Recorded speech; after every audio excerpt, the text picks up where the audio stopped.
여섯째 달에 천사 가브리엘이 하나님의 보내심을 받아 갈릴리 나사렛이라는 동네에 가서 다윗의 자손 요셉이라 하는 사람과 약혼한 처녀에게 이르니 그 처녀의 이름은 마리아라.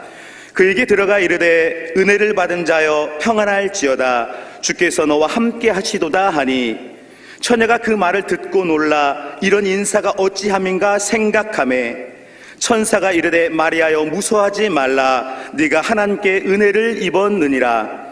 보라, 네가 잉태하여 아들을 낳으리니 그 이름을 예수라 하라. 그가 큰 자가 되고 지극히 높으신 이의 아들이라 일컬어질 것이요, 주 하나님께서 그 조상 다윗의 왕위를 그에게 주시리니 영원히 야곱의 집을 왕으로 다스릴 것이며 그 나라가 무궁하리라. 마리아가 천사에게 말하되 나는 남자를 알지 못하니 어찌 이 일이 있으리이까? 천사가 대답하여 이르되 성령이 내게 임하시고 지극히 높으신 이의 능력이 너를 덮으시리니 이름으로 나실 바 거룩한 이는 하나님의 아들이라 일컬어지리라. 보라, 네 친족 엘리사벳도 늙어서 아들을 배었느니라. 본래 임신하지 못한다고 알려진 이가 이미 6달이 되었나니 대저 하나님의 모든 말씀은 능하지 못하심이 없느니라. 마리아가 이르되 주의 여종이오니 말씀대로 내게 이루어지이다 하매 천사가 떠나가니라. 아멘. 서강대학교 영문학과 교수였던 고 장영희 씨가 쓴 하필이라는 글이 있습니다.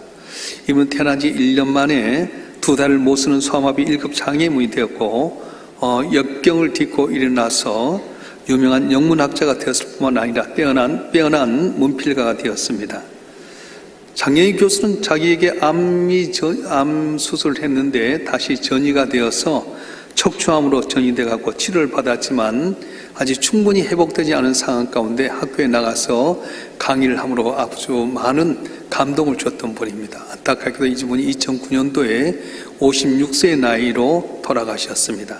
그런데 이분이 이제 하필임이란 이 에세이를 했는데, 한때 이제 10대들이 부르던 유행가 가운데 머피의 법칙이라는 노래가 있어요.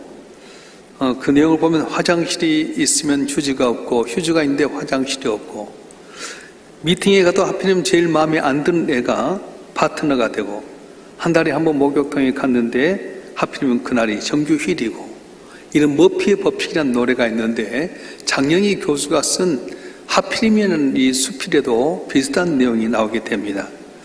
아마 여러분도 이런 경우가 많이 있지 않습니까? 다른 사람의 인생은 별 노력하지 않아도 잘 풀린 반면에 난 노력하고 애씀에도 불구하고 얽히고 설켜서 풀리지 않을 때가 얼마나 많이 있습니까? 그만하여 큰맘 먹고 세차를 했는데 세차한 날 비가 와서 세차가 허탕이 된 때도 있지 않습니까? 또 무엇을 사귀어서 줄을 섰는데 줄 딱 선 내 앞에서 딱 그것이 다 완전 매진돼 갖고 허당에 빠질 때가 얼마나 많이 있습니까? 장영희 교수 역시 이와 같은 하필이면 왜 내게 이런 경험을 수없이 했답니다. 하루는 서울 시내를 가는데 새가 똥을 쌌는데 그 똥이 새똥이 자기 어깨에 딱 부딪 떨어졌어요. 천만의 인구 가운데 새똥에 맞은 사람이 얼마나 되겠습니까? 하필이면 그 많은 사람 가운데 왜 새똥에 내가 맞게 되는지, 또 자신이 소아마비에 걸려서 2달 쓰지 못할 뿐만 아니라 유방암에 걸리게 되고 또 치유한가 싶었던 척추암에다 전이되어서 이렇게 된 것, 왜 하필이면 내게 이런 어려움이 있는가 의아심이 있었답니다. 그러던 어느 날 이 장영희 교수는 하필이면 전혀 다른 생각을 하게 됐다는 거예요. 어느 날 길거리 가다가 귀여운 팬더곰 인형을 사서 조카에게 주었답니다. 그런데 조카의 반응이 의외였습니다. 근데 이모, 왜 이 종을 하필 내게 주는 거야? 다른 형이나 사촌도 많은데 왜 하필이면 내게 주는 거야? 이렇게 반응하더라고요. 깜짝 놀랐답니다. 자기는 하필이면 왜 내게 이런 고난이 오는가, 왜 질병이 오는가, 이 어려움이 오는가 생각했는데 뜻하지 않게끔 하필이면 왜 나에게 이렇게 좋은 선물 주는 거야 하는 말을 듣고 나서 생각을 바꾸기로 했다고 합니다. 그래서 하필이면 이 단어를 갖고 생각을 바꿨더니 굉장히 감사하고 은혜한 것이 하나도 없더라, 그렇게 고백했습니다. 왜 하필이면 나만 손해보고 억울하게 일을 당했는가? 그렇게 생각하기보다는 하필이면 이런 어려운 가운데 왜 나를 지켰는가?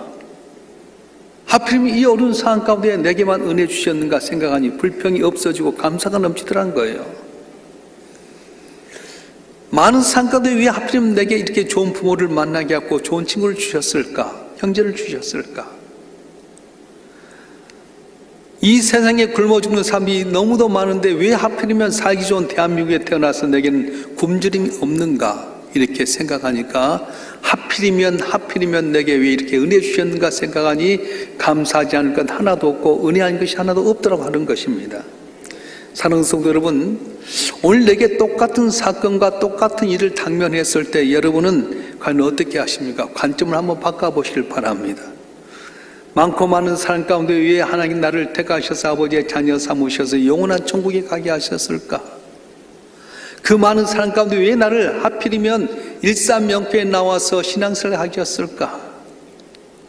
불교에서는 사람으로 태어나는 것이 들밭에 많은 콩이 있는데 하늘 끝에서 바늘 하나를 떨쳐가지고 딱 떨어져서 콩 하나에 찍힐 정도의 확률이 있는 억만분의 1인데 왜 나로 하여금 사람으로 태어나게 하셨는가 생각하면 감사할 것뿐이라는 거예요. 할렐루야. 지금 나라가 계엄을 선포하고 탄핵을 이루면서 예수 믿는 성도들도 왈가왈부할 때가 있습니다. 근데 어제 제가 이제 우리 여전도 회장님들 모임 갖고 나서 집에 오는 가운데 저는 항상 라디오를 극동방송에 듣는데 한 분 목사님이 이런 설교를 했어요. 지금 우리는 계엄과 탄핵 후에 너무 많은 고난이 있습니다. 이럴 때 우리는 왈가불구하기보다는 그런 말 하기 전에 기도라도 한마디 더 하십시오.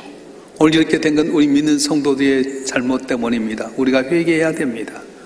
이런 걸 보고 저런 걸 보고 TV 보기보다는 우리가 성경 한 구절 더 읽고 하나님 의지해야 됩니다. 그리하면 절대 주권을 갖고 계신 하나님께 여기까지 인도하셨는데 좋은 길로 인도하실 것입니다. 그게 설교에서 얼마나 위로받은지 몰라요. 우리 민주당도 아니고 국민의힘도 아닙니다. 하나님께서 바로 이 나라 민족이 이렇게 고난당하게 하신 것은 이걸 통해 우리를 각성해라. 그동안 나태하고 게을른 가운데 있었던 성도들아, 너희가 하나님 앞에 깨어서 기도하고 하나님 의지해라. 그러면 고난 가운데 합력해서는 하나님의 기적을 보리라는 사인이지 않는가 하는 생각이 드는 것입니다. 할렐루야. 오늘 예수님의 재림을 기다리는 성탄을 축하하고 재림을 기다리는 대림절 세 번째 주를 맞이했습니다. 여러분, 이 대림절 기간 때는 왜 하필이면 하나님께 내게 이렇게 은혜를 주시는가 생각을 바꿈으로 말미암아서 범사에 감사가 넘치는 복된 삶이 되어지길 주님으로 축원합니다. 축원합니다. 오늘 본문의 말씀은 요셉이란 사람과 약혼했던 마리아에 대한 이야기인데 하나님의 천사 가브리엘 천사가 이 수처녀인 마리아에게 하나님의 말씀을 전하는 장면이 나옵니다. 한번 읽어볼까요? 누가복음 1장 30절과 31절의 말씀 한번 읽어보겠습니다. 누가복음 1장 30절과 31절의 말씀 시작. 천사가 이르되 마리아여 두려워하지 말라. 내가 하나님께 은혜를 입었느니라. 보라 네가 잉태하여 아들 낳으리니 그 이름을 예수라 하라. 여러분, 마리아가 이 말 듣고 얼마나 놀랐겠습니까? 10대 소녀입니다. 더군다나 약혼을 했지만 남자와 한 번도 잠을 자보지 않은 여자입니다. 만약에 약혼을 했던 여자가 다른 남자와 동침해서 애를 낳게 된다면 그는 그 지역에서 매장당해야 되고요, 자기 아버지 호적에서 다 파버려야 되겠고 돌에 맞아 죽을 수밖에 없는 어려움에 빠지게 됩니다. 그런데 하나님의 천사 가브리엘이 네가 하나님의 성령으로 잉태해서 아들을 낳을 텐데 이름을 예수라 이렇게 선포를 받게 됩니다. 우리는 오늘 이 말씀을 듣던 이 마리아의 태도에 대해서 우리가 관점을 갖고 풀어보려고 하는데, 여러분, 만약에 여러분 가운데 이런 이야기가 있으면 어떻게 될까요? 아직 10대 처녀인데, 수처녀인데 남자하고 한 번도 잠도 자보지 않았는데 아들을 낳을 텐데 그 이름을 예수라고 구체적으로 이렇게 내놓으면 여러분 같으면 어떻게 할 것 같아요? 하필이면 왜 내게 이런 고난을 주십니까? 하필이면 왜 이렇게 내게 어려움을 주십니까? 사랑하는 사람에게 파혼당해야 되겠고 버림받았고 돌에 맞아 죽을 수밖에 없는 일을 왜 내게 당하게 하십니까? 그래야 되지 않겠습니까? 그런데 마리아는 가브리엘 천사가 이렇게 말할 때 뭐라고 반응하느냐면은 즉각적으로 반응합니다. 우리 한번 읽어볼까요? 38절 말씀 한번 읽어보겠습니다. 38절 말씀 시작. 마리아가 이르되 주의 여종이니 말씀대로 내게 이루어지다 하매 천사가 떠나가니라. 아멘. 주의 여종이오니 말씀대로 내게 이루어지다, 이렇게 말을 했습니다. 사랑하는 성도 여러분, 마리아의 이 말은 즉각적인 순종인데 죽음을 각오한 순종입니다. 처녀가 애를 낳으며 파혼당하게 되고 버림받게 되고 돌 맞아 죽게 되는데 주의 여종이니 말씀대로 내게 이루어지다 하는 말씀은 죽고자 하는 순종, 희생이 있는 순종이었다고 하는 겁니다. 여기서 우리에게 준 하나님의 메시지가 있습니다. 천사의 메시지를 듣던 마리아가 어떻게 했는가? 요셉과 의논한다거나 부모와 대화를 나눌 시간을 달라고 한 것이 아니라 주의 여종이는 말씀대로 하옵소서 즉각적으로 단순하게 순종했습니다. 주의 여종이는 말씀대로 이루어지이다. 절대적인 믿음, 순종하는 믿음이었습니다. 이렇게 마리아가 순종할 수 있었던 배경 중에 하나는 항상 자기는 주의 여종이오니 하는 정체성이 있었어요. 나는 주의 여종입니다. 종은 주인 시킨 대로 하는데 난 주의 여종이오니 말씀대로 이루어지다, 그렇게 고백하는 겁니다. 정확한 정체성, 자의식을 갖고 살았어요. 오늘 우리는 어떻습니까? 하나님께서 이 땅에 아들 예수를 보내주시고 나를 위해서 십자가에 못 박혀 죽으셔서 우리 하나님의 자녀가 되어서 우리는 하나님의 자녀가 되었는데 내게 이해하지 못할 말씀을 하시면, 내게 부담되고 어려운 일을 맡겨주시면 우리는 뭐라고 말씀하실 겁니까? 하필 왜 내게 이런 일을 주십니까? 그렇게 하겠습니까? 아니면 우리는 하나님의 자녀입니다. 나는 하나님의 종입니다. 무슨 말씀을 하시니 내가 그대로 하겠습니다. 이렇게 고백하시겠습니까? 오늘 마리아는 주의 여종이오니 이 의식 갖고 말씀을 하고 말씀이 그대로 이루어지다 고백하면서 온전히 순종하고 자기를 희생하고자 했던 겁니다. 우리가 이 땅에 살아가면서 많은 역할을 맡고 있습니다. 부모의 역할도 하고, 어떤 분은 자녀의 역할도 하고, 어떤 분은 회사에서 사장의 역할도 하고, 어떤 분은 회사원의 역할도 하고, 학교의 선생님이기도 하고, 학교의 학생이기도 하고, 삶의 장소에 각각의 모든 지위가 있습니다. 그런데 이 모든 것이 가장 으뜸된 게 뭐냐면 나는 주의 자녀입니다. 주의 종이라는 의식을 가져야 된다는 거예요. 할렐루야. 여러분 한 분 한 분이 세상을 살아가면서 남이 날 볼 때 아무것도 아닌 것 같이 보일지만 하나님은 아들 예수를 십자가에 못 박혀 죽기까지 희생하셔서 내가 그로 말미암아 하나님의 자녀 되었다, 나는 하나님의 아들이고 딸이다, 내 인생의 모든 걸 하나님이 책임진다고 하는 의식을 갖고 살아가면 흔들지 않습니다. 계엄을 선포해도 탄핵에 들어가도 여기에 요동치지 않습니다. 뭘 바라보는 겁니까? 이 나라의 민족을 사랑하신 하나님께 당신의 뜻대로 섭리하시고 마침내 우리가 가장 좋은 걸 주기 위한 하나님의 계획이었음을 보여주시기 때문에 그렇습니다. 할렐루야. 그래서 우리 성도들 한 분 한 분을 살아가면서 내 정체성을 반드시 가져야 돼요.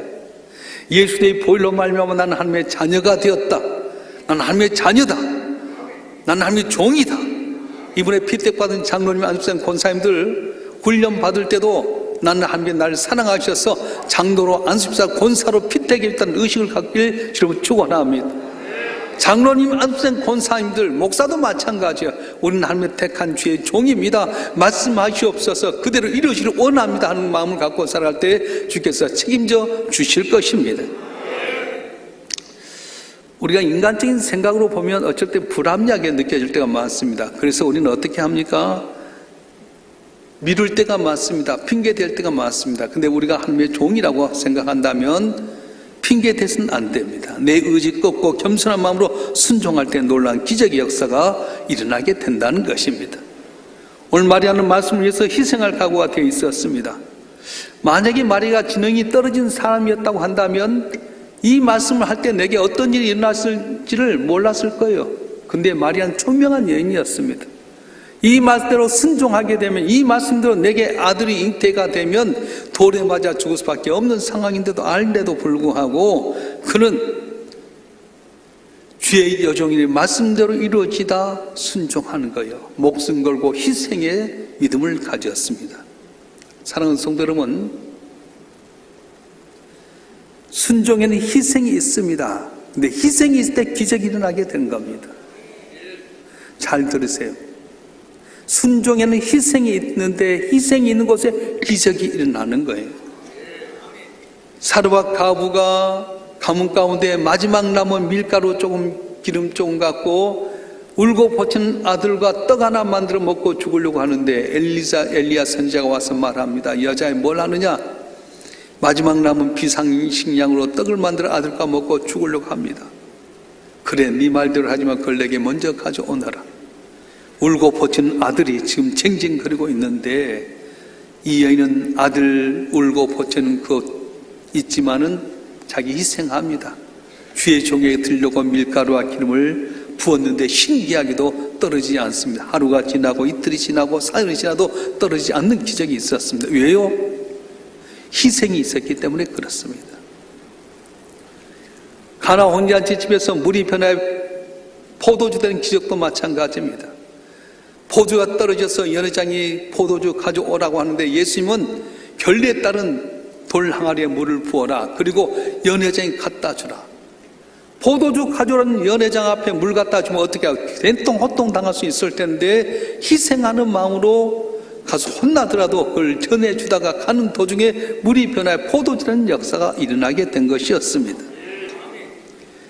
요단강이 가로막혀 있습니다. 그런데 요단을 물이 넘쳐 흘러오고 있는데 여호사를 통해 주신 말씀은 제사장이 법궤를 메고 요단을 향해 전진하라고 말합니다. 물이 넘쳐 흐른 곳에 법궤 메고 들어가면 휩쓸릴 텐데 죽으면 죽이라는 마음 갖고 요단에 물을 닿았을 때, 발이 닿았을 때 요단이 쫙 갈라지는 역사가 있었어요. 내게서가 희생하고자 하는 순종일 때 기적이 일어납니다.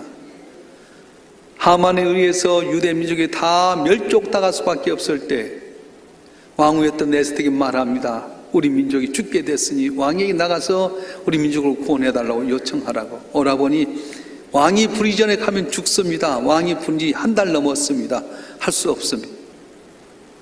너를 왕으로 세우고 이때인 줄 어떻게 알겠느냐? 우리 민족 어떤 방법으로 살지만 너가 이걸 피하면 너와 내 가족은 멸하게 되리라. 그때 에스더는 내가 그러면 죽으면 죽이라는 마음 갖고 금식하며 나가겠습니다. 3일 동안 먹지도 않고 마시지도 않겠습니다. 우리 모든 민족도 날 위해서 먹지도 말고 마시지도 말고 나를 위해서 기도해 주십시오. 왕이 부르기 전에 가면 암살한 걸로 생각 다 죽이게 되는데 3일 동안 쫄딱 굽고 초췌한 얼굴로 죽을 각오하고 전진했던 이 에스더에게 왕은 금오를 내밀게 되고 한순간 역전되는 역사가 일어났습니다. 왜 우리 삶 가운데 기적이 일어나지 않습니까? 너무 이성적으로 계산이 빠삭합니다. 편리주의로 합리주의로 살다 보니 기적이 일어나지 않는 거예요. 이성의 판단에서 될 수 있으면 하지만 이성의 판단에서 안 되면 다 포기하고 순종하지 않다 보니까 오늘 예수 믿는데도 기적이 없지 않습니까? 50년, 60년 전에 우리 부모 세대는 못 배웠습니다. 가진 것도 없었습니다. 교회 환경 열악했습니다. 근데 기적이 일어났습니다. 교회 먹기에 힘썼고요. 먼 거리 4km, 5km도 다 교회 나가서 예배 드리게 되고 구역 예배 드리고요. 11조 드리고 전도하고 철하고 금식하고 배운 것도 없고 가진 것도 없었지만 놀라운 기적이 역사에 일어나서 오늘 우리가 잘 살지 않습니까? 그런데 오늘 그때에 비해서 우리는 얼마나 많이 배웠습니까? 얼마나 많은 걸 소유하고 있습니까? 교회 오면 난방장치 해주지, 여름 되면 시원하게 해주지, 멀다고 해서 차 보내지, 배고플까 봐서 밥 해주지. 근데도 기적이 없는 이유가 뭐예요? 희생이 없는 거예요. 믿음이 없는 겁니다. 합리적으로 계산하다 보니까 기적이 일어나지 않는 거예요. 우리 성도들 기적을 체험하기를 원하십니까? 그렇다면 말씀에 순종하시길 바랍니다. 죽으면 죽이라고 했던 이 마리아처럼 주의 종 여종연이 말씀대로 이루어지다 희생하며 순종할 때 불가능하게 하신 하나님의 기적이 오늘도 여러분 삶 가운데 놀란 기적의 역사로 일어날 줄로 믿습니다. 할렐루야. 하나님의 기적은 육신의 편리함보다 하나님의 말씀을 선택할 때 이루어지게 됩니다. 그래서 아브라함 비롯해서 성경에 나온 모든 믿음의 선지들이 다 순종하는 가운데 복을 받았습니다. 우리는 우리의 현실만 바라보지 말고 하나님의 말씀을 우리에게 사명을 주신 하나님 바라보고 나갈 때 넘치는 은혜가 임하게 됩니다. 할렐루야. 아주 착한 거지가 있었답니다. 꽃동네 최기동 할아버지처럼 이 거지가 참 착한 거지였답니다. 깡통에다 밥을 얻으면 자기가 먼저 먹기보다 남을 도와주기도 하고 남을 배려하는 거지였습니다. 하나님 너무 기특해서 내가 네게 3가지 소원을 들어주겠다. 내게 원하는 걸 말해봐라. 이 거지가 생각해 보니까 다 녹이 쓴 깡통에다 밥 받아가려니까 너무 그래서 하나님 녹이 슬지 않은 알루미늄 깡통 하나 주세요. 딱 알루미늄 깡통이 나왔어요. 생각해 보니까 이왕이면 미제가 있으면 좋겠다. 하나님 차라리 미제 깡통 주세요. 얻어먹는 데서 미제 깡통이 좋아서 했어요. 근데 생각해 보니까 밥을 얻어갖고 오는데 밥이 얻어온 동안 식잖아요. 하나님 이왕이면 따뜻한 봄밥통 주세요. 3가지 손 거기에 멈춰버렸어요. 여러분 넓게 보지 못하고 내 형편만 바라보다 보면 3가지 손을 얻었음에도 불구하고 이 거지같이 자기 안일함 속에만 살게 될 때가 있다는 거예요. 여러분 과연 인생의 방향과 목표를 어디로 정하십니까? 하나님의 선하신 뜻, 하나님의 기뻐하신 뜻, 하나님의 기뻐하는 또 하나님 마음을 시원케 하는 그런 목적을 갖고 살아갈 때 놀라운 은혜가 임할 줄로 믿습니다. 할렐루야. 그래서 사도 바울은 에베소 2장 10절에서 이렇게 말씀하셨어요. 한번 읽어볼까요? 에베소 2장 10절의 말씀 시작. 우리는 그가 만드신 바라 또 예수 안에서 선한 일을 위하여 지으심을 받은 자니 이는 하나님이 전에 예비하사 우리로 그 가운데서 행하게 하려 하심이니라. 아멘. 그리스도 예수 안에서 뭘 위해 지음바 되었다고? 선한 일을 위하여 지음바 되었다는 거예요. 여기서 선한이라고 하는 건 뭘 말하는 겁니까? 하나님을 기쁘시게 하는 일, 하나님 마음을 시원케 하는 일, 하나님께 영광 돌리는 일을 말씀하고 있습니다. 우리가 주님을 기다린 것 같은데 주님이 우리를 기다려 주셨어요. 아직도 미숙한 우리를 성숙할까지 기다려 주셨고요, 목사가 되기까지 기다려 주셨고, 장로가 되기까지, 권사가 되기까지, 안수집사가 되기까지, 믿음이 자리까지 기다려 주지 않습니까? 내가 기다린 것이 아니라 하나님께서 나로 하여금 사람답게 사는 사람, 자랑거리도 하나 가지고 주 앞에 올 수 있게끔 하기 위해서 오랫동안 기다려 주셨다고 하는 거예요. 자, 그러면 우리가 대림절을 통해서 지금 오실 때를 기다리고 있는데 어떤 마음으로 기다려야 되느냐, 이게 중요합니다. 힘들고 어려운 일을 맡겼을지라도 주의 여종연이 말씀대로 이루어지다 했던 마리아의 마음처럼 내가 하나님의 자녀라고는 의식을 가지고 무슨 말씀을 하시든지 내가 순종하고 섬기려고 하는 마음을 갖고 살아갈 때 놀라운 기적의 역사가 일어날 줄로 믿습니다. 다음 주는 우리가 전도 축제 날로 정했습니다. 하나님이 기뻐하신 선한 일이 무엇입니까? 왜 예수님이 이 땅에 오셨습니까? 죄로 말미암아 영원히 죽을 수밖에 없는 우리를 구원하기 위해서 하나님께서 이 땅에 아들 예수를 보내주셨는데, 오늘 또 주님은 우리에게 원하신 게 뭐냐? 주님을 알지 못해 죽어가는 생명들을 구원하는 것이 바로 주님께서 원하신 뜻이라는 거예요. 왜 일사명절을 세워주셨습니까?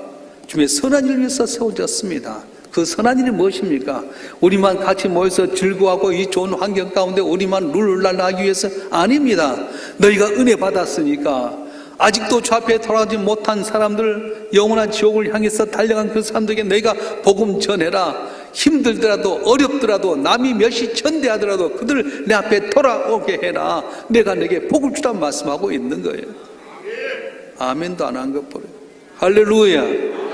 때를 얻든지 못 얻든지 지옥에 가는 사람들 천국에 이끌어가는 걸 하나님께서 원하신다고 말씀하셨어요. 지금은 뭐 유괴하는 것이 많이 없습니다만은 한 30년 전만 해도 사람 많이 유괴했잖아요. 애들도 유괴해서 데려가 버리고요. 처녀들 유괴하고. 여러분 봤어요. 사람 살려 돌려달라고 했는데 지금 납치됐고 유괴해가는 사람을 향해서 가만히 있고 멀뚱멀뚱 본다면 그 사람이 얼마나 원망하겠어요. 만약에 그분 풀려났을 때 나를 보면 뭐라고 하겠어요. 사탄은 오늘 또 우리 영혼들을 다 깨어가지고 지옥불로 내려가고 있는데 뭘 먹을까 뭘 마실까 이 땅 것만 바라보면서 좀 등지고 사탄의 유혹에 빠져가고 있는데 그걸 보면서 가만히 있으면 주 앞에 섰을 때 너 그때 누구 만나게 했는데 너 어땠니? 너한테 눈짓하며 살려달라고 요청했는데 너 뭐랑 했니? 뭐라 하겠어요? 우리가 선한 일을 잘하면 복을 받을 줄 믿습니다. 어떻게 잘할 수 있습니까? 마리아처럼 주의 여종연이 말씀대로 이루어지다 하면서 내 정체성을 가지고 주의 선한 일, 주의 영광을 나타내는 일, 주의 마음을 시원케 하는 일을 잘 감당하게 될 때에 놀라운 복이 임하게 될 줄로 믿습니다. 마리아는 주의 여종의 말씀대로 이루어지다 했더니 하나님께서 오고 오는 세대 가운데서 메시아의 어머니로 영광을 얻게 만드셨고 그리고 모든 인류를 구원할 수 있는 디딤돌이 바로 마리아가 되게 만드셨어요. 우리도 마찬가지입니다.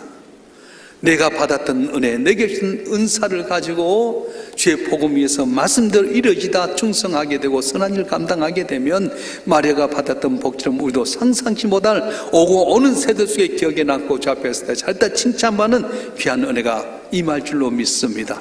이런 복이 여러분 모두에게 임하시길 주로 축원합니다. 축원합니다. 기도하겠습니다.